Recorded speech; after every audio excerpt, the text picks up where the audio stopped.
when you see the film, you're going to see that the film does not reflect the demographics of the community we're sitting in right now. And we sort of wrestled with this notion of having this film in this theater, in this community.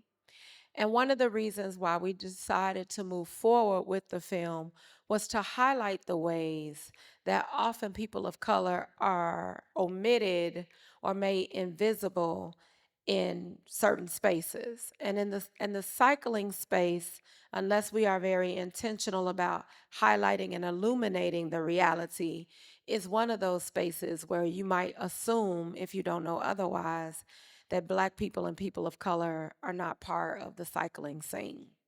So I'm going to pause there and give our panelists an opportunity to introduce themselves to you. And then our first question will be for you to respond to that sort of myth or misnomer that people of color are not a part of the cycling culture. We'll start with introductions, and Christina, you can go first. Good evening. Yes, I know. Hello. Yep. Good evening. My name is Christina Waters. I'm the founder of Workout Warriors and a board member of the Kinfolk Collab. Workout Warriors was founded basically to bring together community to pretty much get together in a free space to participate in heart healthy activities, cycling being one of them.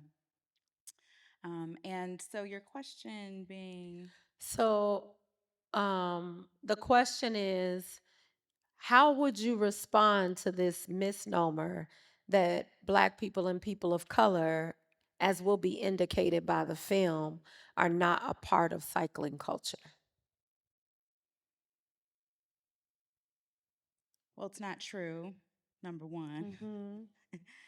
That isn't, That's a good that's place not a to start. fact. Yeah. And number two, I would also say it's been interesting and a blessing to see. A really good example is through Austin and Lawndale. For example, the bike paths come about. Hmm. Those have been a real pleasure to see, but it took years. So we would need to see more of those come into place. Hmm. But the infrastructure is important. So. Yeah. Thank you. Jose? Hey, everybody. My name is Jose Manuel Almanza. My pronouns are he, him. I am the Director of Advocacy and Movement Building for a nonprofit in North Lawndale called Equiticity. I'm a lifelong West Sider. I lived in North Lawndale and Little Village neighborhoods all my life. Um, love Austin. Happy we're here. So, any Austin residents, thank you for your hospitality. And can you share a little bit about how you would respond to this myth? Yeah, sure. And, of course, that's not true. Um, in just speaking about Central and South Americans, cycling culture is huge. One is just the easiest mode of transportation to get around. You just use your own body to get there. It's cost effective. There's cheap to own, to maintain. There's a lot of benefits to owning a bicycle, and it's evident if you've ever been to South and Central America. Now, bringing it back home, I'm in a little village, the mecca of Mexican culture in the Midwest for sure. And there we have a local celebrity. We have a community member who rides his bicycle down 26th Street, wearing in traditional Mexican cowboy gear, and he's singing, just singing songs in Spanish at the top of his lungs. And people became to know him.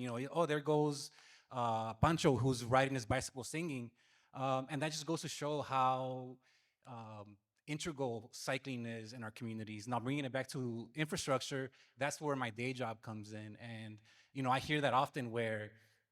Um, in our communities like North Lawndale and Little Village, we don't get a lot of resources. Mostly the resources that we get is over policing or surveillance. And other communities get other nice things, nice amenities like bike lanes, parks, uh, pedestrian safety infrastructure. So when finally now in 2025 that some of those resources are coming home, people begin to question, well, is that really for me or not? But we have to remind ourselves that yes, we deserve those things too. Now we have to force our local government to make sure that we're able to stay here and enjoy those things as well, and not just move on to another place that doesn't get any resources. Thank you. Your turn, Sophia. Hello. Hello?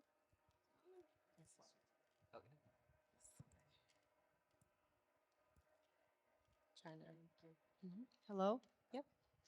Hi, everyone. I'm Sophia. I'm from Working Bikes. Working Bikes is a nonprofit bike shop in Little Village. We're on Western and 24th Street. It started out as two people in Oak Park, basically seeing that there's a lot of bikes in dumpsters and alleyways, and they said, hey, we can take advantage of that. And they started collecting bikes in their garage, fixing them up, and giving them away. And whether it was giving them away through filling 500 bikes in a shipping container and sending them to Africa, or donating them locally, they were still taking advantage of that. So we've grown from that. We now have a warehouse and a full service, or almost full service bike shop. Um, and to answer the question about people of color in the cycling community, it is pretty divided. I wouldn't say though that it is a primarily white thing in the crowd of cycling, but I'm in the crowd that I'm involved in racing. I do cyclocross racing, but I'm also in working bikes. And those are two different demographics, I feel like. We're trying to get more diversity into racing, but it is still a very primarily white crowd that people are doing. Um, but with working bikes, we have a program called Cycle of Power. And basically, what we do with that is we get recipients and we get applications for bikes. We give them away for free. And with that, we give them lights, a lock, and a helmet. And then also 1 year of free service for the bike. Because if they can't afford the bike, they can't afford the service for it. And most people who are in that program are people of color. And so we also ask them, like, hey, why are you asking for a bike? And some people say because they need it for access for work, access for school, but other people also say it's for fun. And so I would say that's where the almost biggest majority of people who sign up, who are also majority people of color who sign up, say they're just looking for a bike to be able to get outside of their neighborhood and enjoy the outside world. Thank you. Peter? Good evening, everyone. Um, my name is Peter Taylor, and I am the president of the Friends of the Major Taylor Trail and board member of the Major Taylor Trail Keepers. Um, we basically um, shepherd or a bike trail, the Major Taylor Trail, which is an 8-mile bike trail that runs through the southwest side of Chicago from Dan Ryan Woods to Whistler Woods. Um, to talk about the question raised, it's not unusual in America for the aspirations and activities of African Americans to be misrepresented. And so to talk about whether we actually cycle or not, nobody's looking at us. Nobody's trying to see us doing that.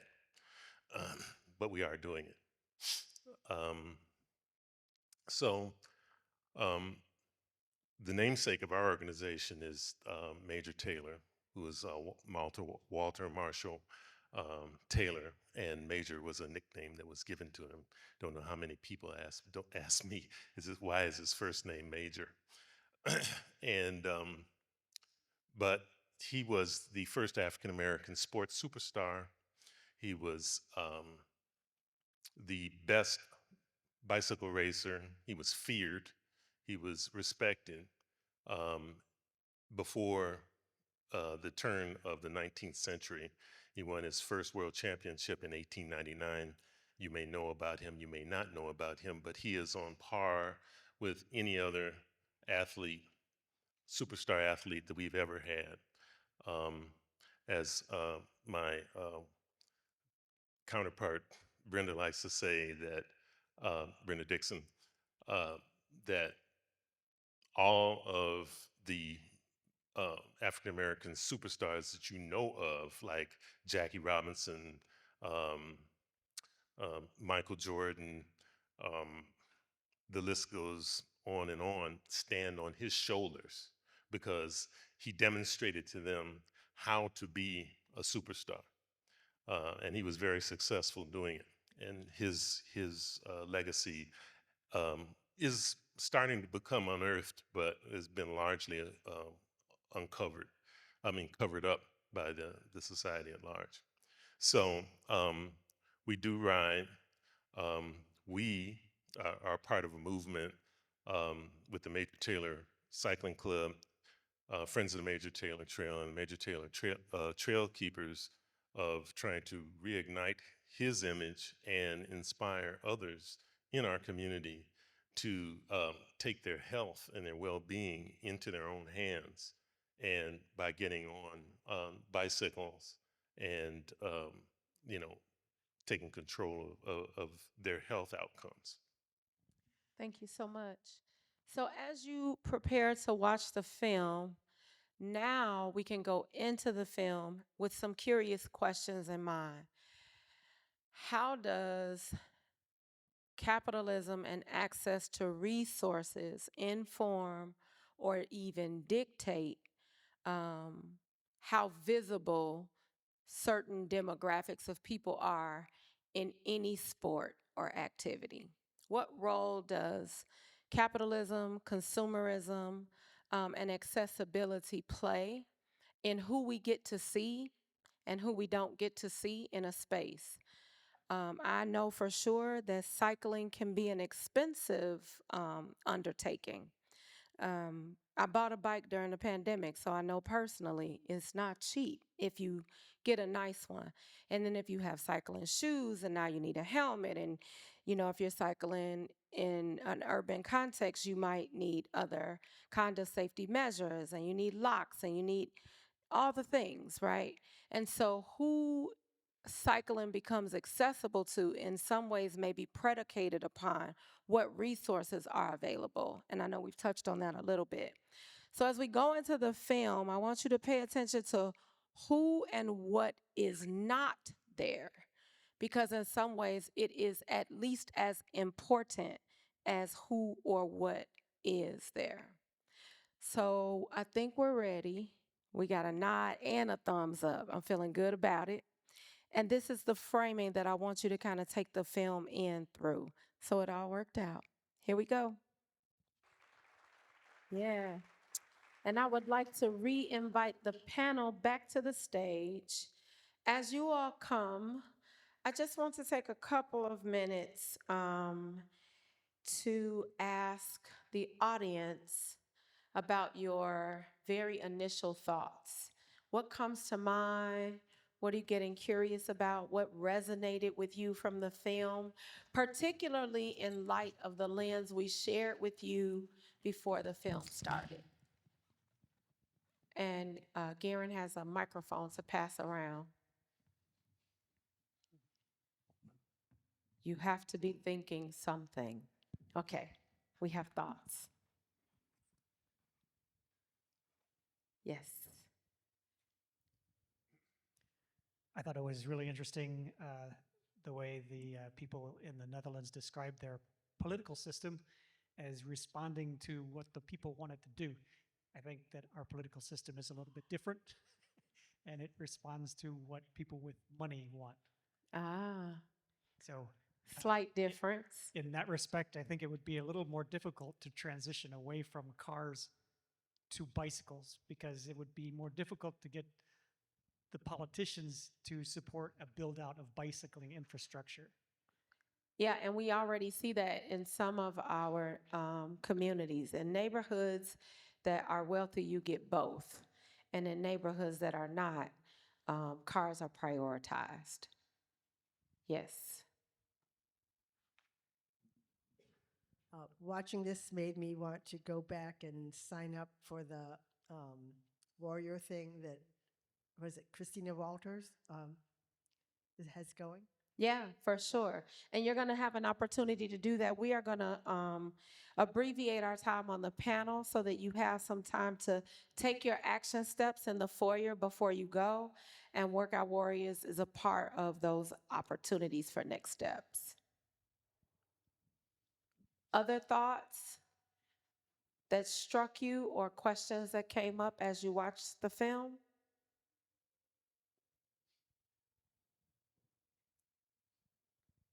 All right. Oh, I missed a hand.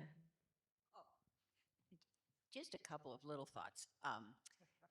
One was I was studying public health, and I rarely saw a helmet in the whole film on anybody, young, old, whatever. And I was very surprised. I thought maybe the kids would have helmets at least, you know. But anyway, I guess they don't fall off very often. Um, but in regards to what we were talking about before about minority people, people of color biking, I wasn't expecting to see any darker skinned people. And they were there, even in, I think one was in Europe, and they had various people. Certainly it was not equal 50-50, but in the Netherlands, I think we were seeing a Muslim woman bicycling. And yeah, I was pleased to see that. Please. Yeah, right. Okay, thank you. Other thoughts? All right. Then I will start by asking the same question of the panel. What struck you, or what is the first thing that comes to mind that you feel an imperative to share on the other side of the film? So if I can just say again, my name is Christina Waters. I think one thing that stood out to me was the ad hoc infrastructure. So we often see that when it comes down to our infrastructure altogether, be it our roads or our transportation systems. And so you think about where we are today, just in general terms. And so, in terms of our infrastructure, when it comes to our bike lanes, we are seeing that overall that it is very ad hoc, and we can't afford that to continue moving forward. And I mean, as a cyclist myself, I don't know how to make an impact on that, to make sure that it's seamless through all of our communities, and in a really impactful, effective way so that folks can get to and from work. Um, and that it's an impactful transportation system. So I mean, initially, even the Divvy bikes themselves, when they rolled out, there were whole neighborhoods, whole sides of town that didn't get any, right? And it was definitely like a afterthought, like, oh, we didn't even realize we didn't service those communities with the opportunity to just have the bikes, let alone the infrastructure to accompany. So absolutely, that totally resonates with me as well. Um, yes. All right. So my first thoughts about it was I don't want to call it naive, but that's the only word that comes to mind. So how naive the message of the film was, I guess translating it to the context of Chicago about how it's kind of the issue is car versus bike instead of accessibility of everything versus people who want to bike. Because I don't think the issue is car versus bike. That is definitely a problem that is happening and that is present, especially in areas that don't have any cycling infrastructure whatsoever. Um, but it's also just the issue of can you even get a bike? Can you afford to fix a flat if you have a flat? Um, how far away your work is. People in the film were talking about how their commute to work was 5 kilometers. There was one person that said 32, I think. But especially in impoverished neighborhoods, people are commuting across the city or even into the suburbs to go to work, and that is not something that's feasible on a bike. You have food deserts in Chicago. So where are you supposed to bike to if you want to get groceries in the middle of winter and you don't have a bike lane? Or the bike lane is just filled with snow because that's where the snow plows throw everything towards. And then also with the lack of infrastructure that you were talking about, not just from observing different neighborhoods in Chicago, but also I'm an urban planning student at UIC. And in one of my classes, we looked at city data that was observing the economic impact of bike lanes into gentrification of neighborhoods. And the trends did show that neighborhoods, areas in Chicago that did have bike lanes from some years to years after those bike lanes, they did see higher prices in housing um, and different demographics that were moving in and moving out of those areas. And so it is definitely something that is scary for neighborhoods that don't have that infrastructure. And, they want to see it, but they also want to stay in their neighborhoods and enjoy that infrastructure without the fear of being pushed out of that. I think also to piggyback on that, we talk about the accessibility of bikes. I have 4 children, and so it's not just the accessibility of a bike for myself, but I also was looking up the price of the cargo cart to place in front of my bike, to also put my 3-year-old in that cargo piece. It's not very feasible to purchase that as well. So just thinking of all of the pieces and all of the parts as a single mother. There's that part too sometimes. Yeah, I think part of the problem is that we want to have it all. And so, um, what they showed you there is a cultural approach to cycling, where, and I was amazed at the way that they've taken these old ancient cities and actually adapted them to cycling without, I can't say there's not a political struggle or anything that went on, but, here it's complicated. I was looking at those three, the two shorts before the main show and how they all sort of relate to each other. One in the sense that the rainforest movie is like, Spaceship Earth is in trouble, and we have to do something about it. And cycling is one of the things that we can do. Also, the equiticity part, and I know, about that story very well. And, we can see, particularly the piece about redlining, is that, these are you could say they're artificial situations that have been created. And as you said, when you start, redlining, reducing services to a community, and where then the car becomes, because these communities have been forced to not have services within a short period, a short distance. So you have to get on to a train or get in a car in order to get the things that you need and bring them to your services. They're not 15 minutes away. And that's one of the lines that the gentleman said in the movie.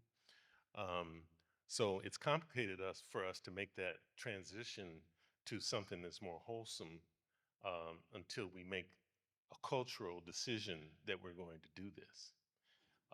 I'm a little bit, maybe a little bit more jaded because I've been doing this for a while, but it's often said, where ignorance is bliss, 'tis folly to be wise.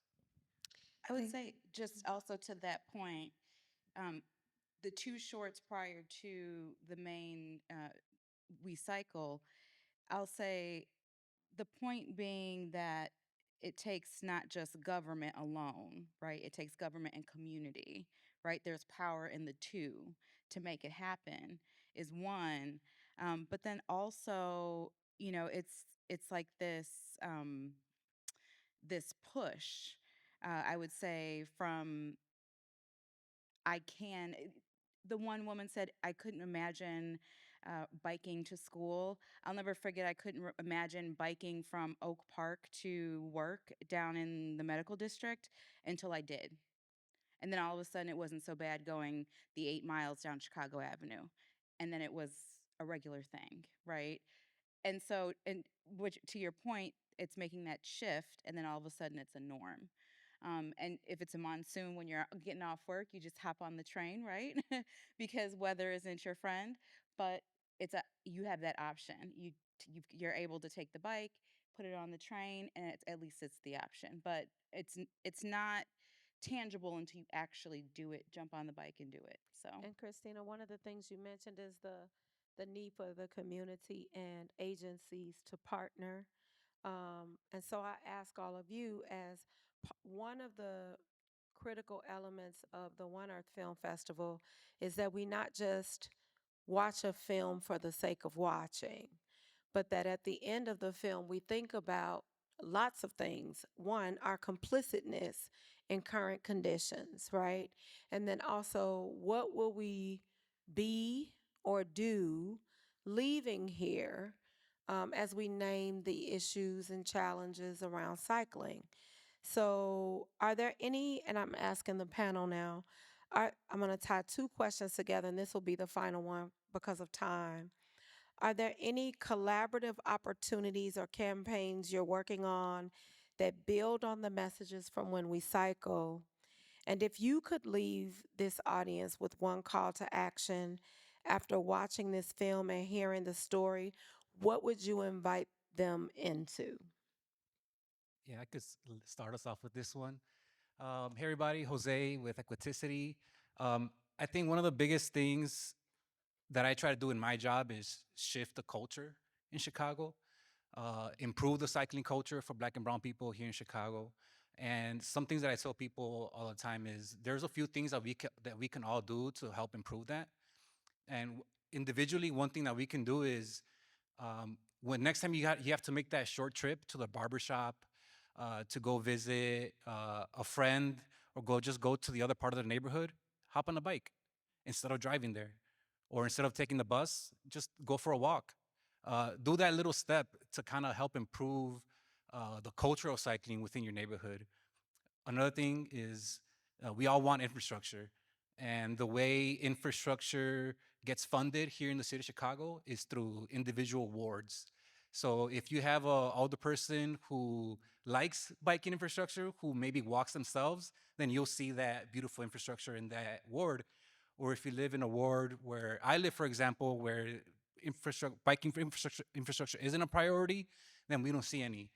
So you may live in one or the other, and you should still reach out to the aldermanic office and talk to them and see what their philosophy is on infrastructure, and then try to either push them or congratulate them and tell them what a great job they're doing for bringing those resources into the community. The third thing is uh, go on community bike rides. So whether you look for a organization in your neighborhood to go on a community bike ride, or you look for organizations in different neighborhoods, or going to bike rides from one neighborhood to the other, whichever it may be, just join those community bike rides, help build the movement. Because it wasn't not too long ago, 2020, when then Mayor Lightfoot said, Chicago is a car city. And that goes against everything we just saw and heard from our counterparts in Europe, where pedestrians and cyclists are the priority, not automobiles. So while we are in the right track, we definitely have a lot of work to do when it comes to bringing mobility justice to Chicago. Thank you. Others? I would just say, to quote our former president, be the change you want to see. Um, so it struck me from watching the film the way that they start their children riding bikes. They're using the push bikes or whatever they call those things to get them started so they're comfortable in riding bikes. Um, we need to take that step to get out there and ride our bicycles, find the place. I mean, it's to your own benefit. It's not to anybody else's benefit but yours to get on the bike and ride. There's some things that weren't said about as you age. They're finding that people if they look at two cohorts of people, one is cycling every day and one is riding every day. The people who ride the bicycles are going to have better balance. They're going to have better longevity than the people who are doing a lot of walking. And this is something that's not told, and it's not getting out there the way that it should be. So again, to reduce the cost of our healthcare, which is crazy, use your mouth. There's not enough people in this room to make that change, but you have to convince others, and you have to give them the information and let them decide for themselves.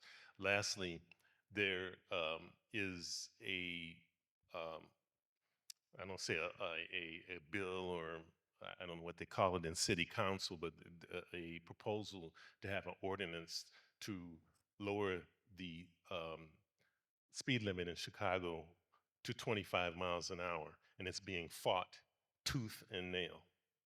And the only way we can get to where we have a more equitable transportation system for mobility is to lower the speed limit of cars, because to quote another friend of mine, 4,000 pounds always wins. Hmm. Any other final thoughts, For Sophia? me, I would just say something that changed. So I wasn't born in Chicago. I moved from middle of nowhere, Texas to almost downtown Chicago 6 years ago, and that was a very drastic change. But from going from a place that didn't have any biking infrastructure whatsoever, so we would just ride around on our, if you can even call it block, a very suburban sprawl, Texas, to Chicago. Um, it was my very first friend in Chicago that was very into biking and told me, hey, you don't have to walk everywhere. You don't have to drive everywhere. It's actually safe to be on the streets, and let's hop on a bike and go somewhere. So I think just being that person, that really annoying person that keeps nudging, you know, what the people around you and being like, hey, when are we going to go on that bike ride? Um, and I think that really, changed my perspective and definitely got me into cycling for sure. And then first part of your question was, I think, community engagement and yeah. So I'm from Working Bikes. My position is community liaison and mechanic. Last summer we had a program called Ruedas.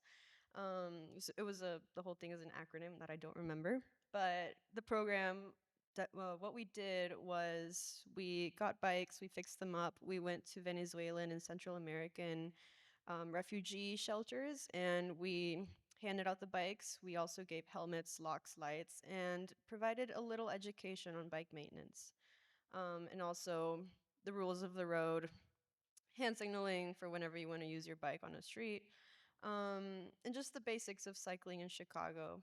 And we found that it was pretty hard to get through to those communities, uh, just social network wise, just because they're very separated communities, people who don't speak any English and then are very new to the US versus people who have been here for a few years, and don't live in those shelters. So I think just being able to get into, your networks, people that you know, and again, just being that person that can be that bridge between communities and expose people to the joys of cycling. Thank you so much. Give it up for our panel and their contributions to the evening. There are still a couple of resources in the atrium for you to consider for your own next steps. I would encourage you to stop by the tables and get information out in the atrium for your own next steps. And Anna's on the move. Is that because you? No, no, I'm going right there. Dot can wave your hand. Dot's back in the back. Race Conscious Dialogues is here, and can talk with you about. I mean, every conversation we bring to this stage, um, and I don't know, sometimes I'm like, that's a good thing because we have this stage to talk about it. But other times it's frustrating that every conversation we bring to this stage, I can start the conversation with disparities across people groups. And so Race Conscious Dialogues is here to kind of share with you how we can move the needle on those disparities and how we think about them.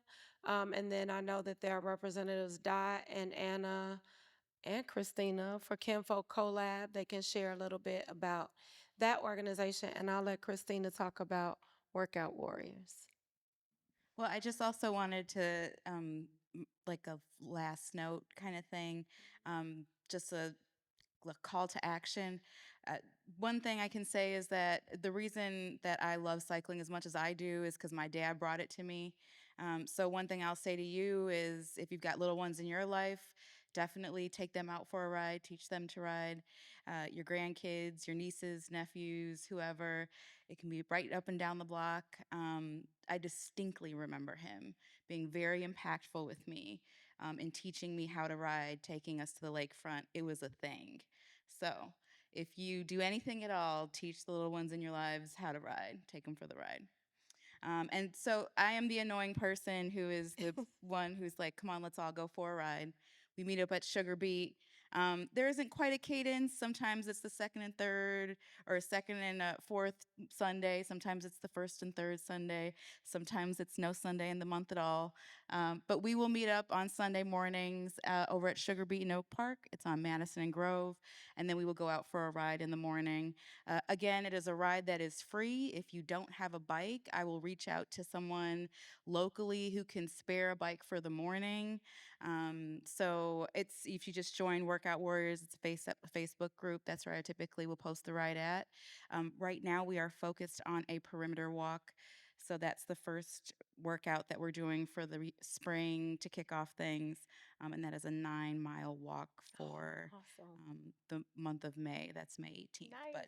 we'll be getting into cycling soon. So stay tuned. Thank you all so much for being here tonight. My last thing that I'm going to share is if you go to www.kcachicago.org and you sign up for our newsletter, a lot of the organizations that are present here tonight, we also feature their events and activities in our newsletter as well. So you plug in there and then you get everything, probably more than you care to get from our website. And we'd love to have you back out for future events. Thank you all so much. Have a wonderful evening.